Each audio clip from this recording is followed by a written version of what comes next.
Hi, everyone. We're back to another episode of the Janelle Show, and I am here today with Danielle Rakson. I am so excited to speak to Danielle because she is an ADHD business owner who has successfully scaled her business to six figures. Through many ups and downs, she's learned to overcome the impact of ADHD and build a successful business. She wants to share the information with with business owners and individuals who desire to be entrepreneurs, but they're also facing ADHD. Her experience and knowledge would be a great asset to people who are listening and others who have ADHD, and she can encourage you guys to pursue your entrepreneurial dreams. Danielle, how are you? I am well, Janelle. Thank you for having me. Good. Danielle, I was explaining before the call, we know each other through mutual people. And so we kind of do offshoot of similar things, not exactly. So tell me, you are a VA, is that right? A virtual assistant? Not really. I am an OBM. So I own an OBM and digital marketing agency. We are a team of 14. And then I am also an ADHD entrepreneur and life coach for ADHD people. And I am, those that can't see me pointing to myself, I am very much, if you see my office or see me, you know I'm ADHD in about 2 seconds flat.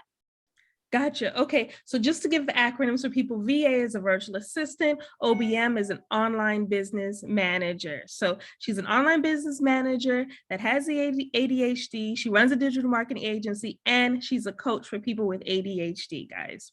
So that's amazing. How did you get started in this business? So I actually come from an IT background and was always doing operations and helping other people do operations and then helping other people do operations. And then I went back to school, got my marketing degree because I love marketing.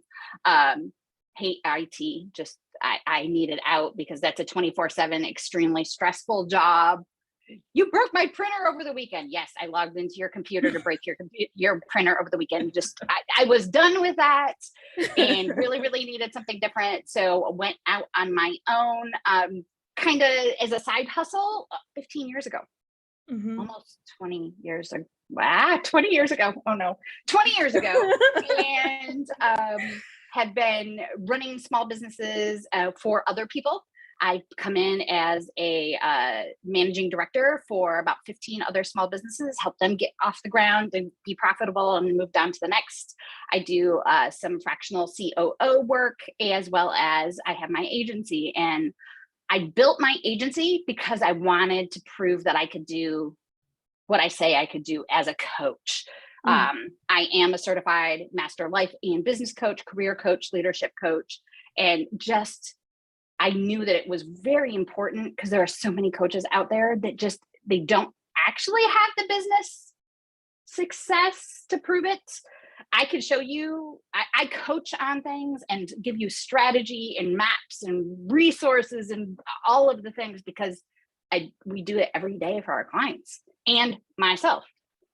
Yeah, that's a pain point of mine. So coaches that are business coaches that don't actually have a business. So you can go to school and get a degree, you can get a coaching certification, but if you don't have actual business experience, I personally don't feel like you should be a coach.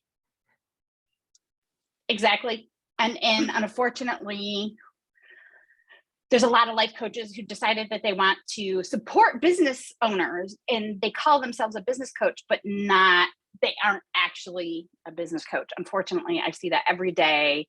I pick up the pieces from those types of coaches every day. I'm working with somebody now who just came on who has spent $30,000 in the last year with a coach and still doesn't have a business. We've been working together 30 days. She has a website. She has her first clients and we're off to the races. That just makes you want to increase your prices. It does, but I really, because I work with a lot of ADHD entrepreneurs, and I don't want to say this because there are many ADHD entrepreneurs that are successful, but I want to work with the ones that are in that struggle bus, who are feeling shame because they keep trying a new business and they keep trying and they're not getting where they need to be. So my pricing is my biggest package for ADHD coaching is $950 a month, unlike a lot of these coaches that are $2,500, $5,500. I saw a coach the other day that was $13,000 a month for just coaching. No, I saw one for 20.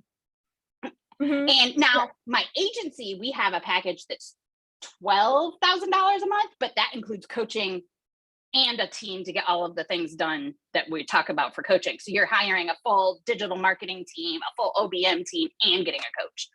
That makes sense to me. But when I'm doing my ADHD coaching, I keep my lower price is I have pocket coaching, which is you can have Voxer access to me for $25 a month. Oh, I have $250 package and a $950 package because they need to just have something that they can access to get off the ground and to get moving. Again, 30 days and we have a working business. It's not, all of that is just small little micro routines and micro steps to get to where you need to go in things that make sense to the ADHD brain. Wow, that's the coaching industry is just so interesting to me. Definitely. Rolling my eyes because interesting. As somebody who's been a coach for 15 years, I think I was talking to somebody and there's now thousands of coaching certifications that you can get out there now. Like nothing is really standardized, or you can get accredited from Udemy for $10. Yeah. Yeah. All of this stuff is made up, right? It is, unfortunately. Yeah. I think if you're looking for a coach, whether you have ADHD or not, if you're looking for a coach, definitely look at the results, right? Check the testimonials, ask people who have worked with the coach, their experience. So definitely do your due diligence and research before you make a large investment of that size. Even at Absolutely. The $950, which is very reasonable, you still don't have $950 to lose if it's not a good match for you. Absolutely. And every coach has some free ways to access them. They do challenges. I mean, I have a free group. It's not on Facebook group. I don't do Facebook groups. It's off of Facebook. I have a free group where you can do some free challenges with me, get to know me, ask questions, get some support before you pay me. Please do that. Please do that. Right. I mean, I want to work with you either. I mean, it's not that part. I'm really picky about who I take because if you're not willing to do the work, I don't want to work with you. You're wasting my time. Yeah. And I know that sounds harsh, but you've got to be willing to do the work to make a coaching relationship work. And I think that's the other thing that's really weird about coaching is people think that coaching is like this magic pill that's just going to move them ahead and give them something. Maybe. Yeah. Yeah. So Danielle is saying a couple things. Okay. There are coaches for different price range, different services that they offer. But you can get a lot of things for free. Get to know the coach that you're working with for free before you decide to hire them. Do make that investment in yourself. But once you make that investment in yourself, get committed to that investment and know that entrepreneurship is not something that's easy. It's not simpler than a job. A job is way simpler than entrepreneurship. Amen to that. If they have told you that entrepreneurship is just, I'm just going to this coffee shop to work on my computer. No, it's not. So be willing and ready to do the work if you really want it. It's so worth it. I promise it's so worth it. The freedom that you have and the amount of money that you can make. So tell us more about your ideal client, because I want to see if there's somebody out there that's listening that they're like, I have a little bit of ADHD. I'm not diagnosed, because most people around our age group are not diagnosed. So then, I might be a little ADHD. But I don't want to be an entrepreneur, or I am an entrepreneur. Who is your target audience? Who are you trying to reach out to? So my target audience is a creative. So if you are selling things that you're buying from a vendor and you're reselling them in a brick and mortar shop or on Etsy, don't call me. I'm not your ideal person. I don't do that. However, if you are an inventor and have created a product that needs to be sold, I want somebody who has a personal investment in a piece of them that's part of what they are out there creating a business out of. And that's really, really important to me. I do have clients that are product-based clients. I actually have a manufacturing firm out of China that I work with, and I do some coaching with them, some marketing coaching with them, and write all of their content. And that's okay. Not my favorite client. They've been with me forever though. I took them when I didn't know what I wanted. And now they told me they would shoot me if I ever tried to leave them. But all the way from China. All the way from China. I've been working with them for like 13 years now, so I'm stuck with them. But knowing that you are part of what is being created in your business is who I want to work with. Now, if you're ADHD, I also want to work with you if you don't have the sales that you want to hit.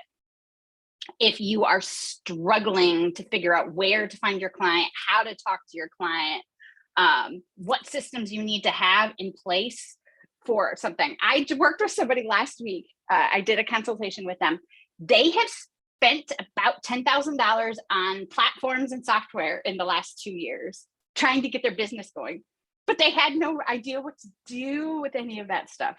So I take a look at all of the things, we simplify the heck out of it, and then help you move forward and get moving in your business. Because as a business coach, and I call myself a coach because I am a master life coach. I help my clients get their personal life under control, create meal plans, help get their house clean, whatever that means for them, help them with their relationship with husbands. I have done marriage counseling quite a few times on a call, not on purpose, but that's where we end up. And I am certified to do so. But just every aspect of who you are when you're ADHD affects your business. I mean, that's true for even a neurotypical business owner, but for an ADHD person, it's 10 times worse. So if your office is a complete disaster, you're not going to focus and do the things that you need to do in your business because you're feeling chaos in your environment. So how do we create calm and function? And and function for you is different than function for me, and function for the next ADHD woman or man is different than the next person. All of us have a different way that we need to function. And that's where like micro routines, and you'll hear me talk about those if you follow me anywhere, is huge.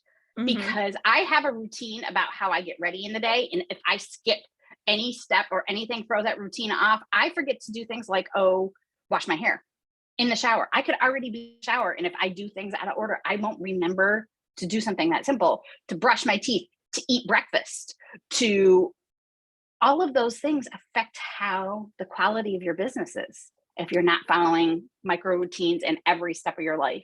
So we work through all of those processes. And as a business coach, if your business isn't moving ahead and moving forward within 30 days of working with me, then I'm not doing my job. Right. Agreed. Yeah. Agreed. Can you go back and just explain to us about micro routines? How do those work? So micro routines, ADHD people hate the word routines. We hate it. We don't like standard routines. I call them triggered routines, and not triggering as in bad, but I open my eyes. What is the routine after I open my eyes today? It is I pick up my phone and I look at Facebook for 15 minutes. I set a timer. I look at Facebook for 15 minutes. When that timer goes off, in my timer, I have these everywhere in my house. And it's the kind that it goes on a pot because you can't see it. It's the kind that ticks and makes noise. Mine is a little red guy, but I have them all over the place in my house because that's the type of timer. If I set another timer on my stinking digital phone, I'm going to ignore the calendar dings and all of that because my phone is going off for 9,000 reasons all day long. I'm really good at tuning that out. Anybody that's a mom understands the whole tuning out process. You learn to tune out everything. Well, your phone is one of those things that we generally tune out. So this, I can hear it ticking down. I can hear it ring. I know that it's getting ready to ring before it does because it changes noise. And that is creating a micro routine.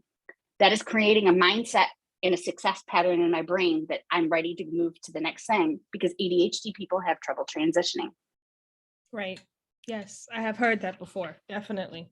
So it's knowing what step one is and what is included in step one, what's step two. Oh, do I need a timer for that? And you start to create these little routines, and it may be around making dinner, it may be around deciding what you're going to make for dinner this week, it may be around putting your makeup on. You have a certain order that you do these things in. Believe it or not, ADHD people have probably a million micro routines around one thing that they do. And it's just bringing that into a realization process and creating more of it so you can have success and function in your life out of those micro routines, so that you aren't looking at a house that looks like a hoarder lives in it. So you're living in a organized space, which creates a more successful mindset.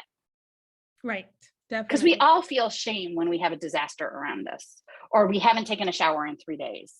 Because every one of us has been there, especially if you're a mom, especially if you're a business owner. How many of you as business owners have gotten out of bed, picked up your phone, and you're automatically answering emails, and you're answering Facebook messages and LinkedIn messages, and then, oh, I got to get dressed because I got to get on the call now, and you're off and running for the day, and you haven't taken care of yourself first.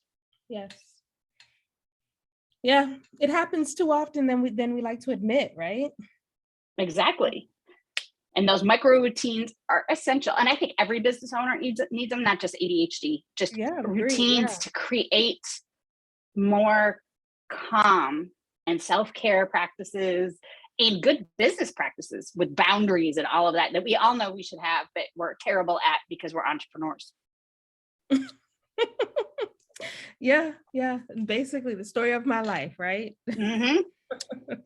Absolutely. Yeah, definitely. There was something else I was going to ask you about. I like to talk about, and you mentioned this in your bio, basically living the life of your dreams, right? So, in here you were talking about the courage to pursue your entrepreneurial dream. So, do you deal with a lot of people that they have a hard time going after their dreams? Oh yeah, absolutely. And that has nothing to do with ADHD or neurotypical or whatever. Yeah. A lot of people don't feel like they have the skills. They feel like they don't have the time. They feel like they're not worth the effort to invest in themselves, to move, to hit their dreams. My biggest supporter is my husband. He cheers me on, even though he has no stinking clue. And he's like, I don't know what you're doing now, but go for it, lady. Sure, whatever. And I tried 15 things before I got to where I am now, before I found what is my thing over the years. I fixed people's computers in their homes for a while. I cooked for people. I started a bakery in my home. I had a daycare in my home. I made Christmas trees once. I mean, I've tried everything. Yeah. I think literally everything before I finally found my thing. And it's having the safe enough space mentally yourself to allow yourself to have that journey and to fail. It's that failure journey that will create the success. Success does not create success without failure. Yeah. I love it. I couldn't have said it any better. I love that. So people, be prepared to fail. It's okay. And failure means you can fix it and do it better the next time, or go, yeah, not touching that again. I never, ever, ever want to do that again. Whatever that is, failure gives you the space to create better, whatever that is. It may be different. It may be improved. It may be 20,000 miles away. It may be whatever. But if you don't fail, you're not going to have that space to do that. I love that. I think, that's what I want to ask you. My last question here is about the book. I always ask all of my audience, my guests that come on, for my audience, for myself, what book changed your life, or a suggestion of a great book that my audience and myself should read? And you probably have all heard of this, the 12-week year. The 12-week year was a huge game changer for me mentally. and how to think about my business. I always thought about my business as I had to have a 10-year plan and a 5-year plan and a 3-year plan and a 5,000 page business plan and all of that. No, I need 3 pages. January, February, March. What am I doing in January that's going to move February ahead, that's going to move March ahead? And then I start over in April, May, and June. I get a new business and a new business plan every 3 months. The ultimate ADHD process, let me tell you. But it's also the ultimate re-evaluation and deep thinking process for your business when you're constantly thinking of it as a new year mentally. And who wants to get through a full actual year and not be enjoying what they did the whole year and have no results for what they did in 12 months? I'd rather spend 12 weeks rather than 12 months. Exactly. And anybody, I have to give props. I work with clients. Like I said, I have a client that spent $30,000 hiring coaches and got 0 after over a year. Honey, I'm impressed that you're stuck with your business after that, because I would have given up by now. Right. But so you have that stick-to-itiveness, but you're missing the integration and implementation. And if you're doing it in 12-week spurts, that integration and implementation comes with it pretty easily. Right. Yeah, I love that. Thank you so much. I actually have it on my bookshelf right here. So yeah, Mine is. I see right it. there. I actually see it right at the top. You know what? I just found somebody made a Notion notebook with the 12-week year, and they were sharing it out to everybody. Oh, I grabbed that so quick. I was so excited. Please share that with me. I definitely want that. Yes, I'll send it to you in an email. Well, Danielle, thank you so much for this. I would love if you would share where people can get in contact with you. What's the best way to reach out to if they need to hire you as a coach, or maybe they need an OBM agency? How can they reach out to you? My website is organizedoperations.com. If you want support and you can't afford to hire my agency or me as a coach, you can get that over organizedoperations.support. It is an absolutely free community. You do have to sign up for it because, hey, I want you on my email list. But sign up.